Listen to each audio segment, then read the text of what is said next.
Quelques 50 avions dans le centre de Latakia du gouvernement syrien ont été employés pour l'opération.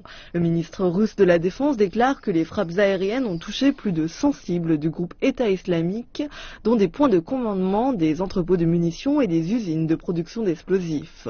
Sous couvert de frappes aériennes, les troupes syriennes ont lancé une offensive terrestre mercredi. La presse basée au Liban rapporte que l'armée syrienne a récupéré 70 km de territoire rebelle dans la province centrale du Hama. Il s'agit de la première importante attaque menée par l'armée syrienne avec le soutien direct des forces de l'air russes. Pendant ce temps, les bâtiments de guerre russes ont également rejoint le conflit, lançant une vingtaine de missiles de croisière. Premièrement, je vous demande de soutenir le travail du ministre russe des Affaires étrangères.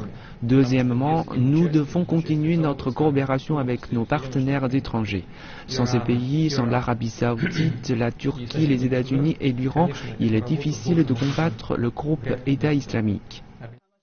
Mais le secrétaire à la défense des États-Unis, Ashton Carter, a déclaré que la stratégie de la Russie en Syrie était erronée, ajoutant que les États-Unis n'ont pas accepté de coopérer militairement avec Moscou. J'ai déjà dit que nous pensons que la Russie a une mauvaise stratégie. Il continue de frapper des cibles qui ne sont pas l'État islamique.